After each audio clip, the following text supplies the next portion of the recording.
nama saya Nikade Ayudhya Tamara Putri dari kelas 11 MIPA 3. Di sini saya akan menjelaskan tentang sistem saraf pada manusia serta salah satu penyakit pada sistem saraf. Yang pertama, sistem saraf merupakan sistem organ yang paling rumit karena tersusun dari jutaan sel-sel saraf atau neuron yang berbentuk serabut dan saling terhubung untuk persepsi sensor, aktivitas sadar maupun tidak sadar, homeostasis, proses fungsional tubuh serta perkembangan pikiran dan ingatan.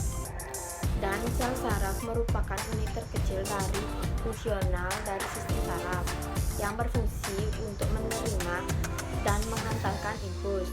Struktur sel saraf sendiri terdiri dari 3 bagian utama, yaitu badan sel. Badan sel merupakan bagian sel saraf yang paling besar yang berbentuk seperti pembuluh sel saraf yang paling berfungsi untuk mengendalikan metabolisme keseluruhan neuron.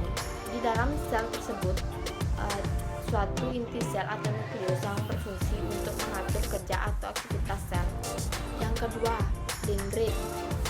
Dendrit merupakan juluran sitoplasma yang relatif pendek, bercabang dan berfungsi untuk menerima impuls atau sinyal dari sel lain untuk dikirimkan ke badan sel.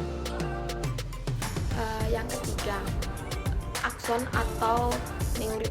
Akson merupakan juluran panjang sitoplasma yang berfungsi menghantarkan impuls atau rangsangan ke sel neuron lainnya. Pada umumnya, akson diselubungi oleh substansi lemak berwarna putih kekuningan yang disebut selubung mielin yang berfungsi untuk melindungi akson. Selubung mielin disusun oleh suatu sel yang dinamakan sel Schwann. Sel Schwann berfungsi untuk menutrisi akson dan membantu dalam proses regenerasi akson. Kemudian antara selubung mielin satu dengan selubung mielin lainnya terdapat suatu celah yang disebut nadus transfer yang berfungsi untuk mempercepat hantaran impuls. Pada bagian ujung akson atau terminal akson terdapat yang dinamakan sinapsis. Sinapsis adalah penghubung antara neuron yang satu dengan neuron yang lainnya. Selanjutnya, salah satu penyakit dari sistem saraf yaitu penyakit meningitis atau radang selaput otak. Merupakan peradangan pada selaput otak atau meningiom dengan gejala bertambahnya jumlah dan berubahnya susunan cairan cerebrospinal.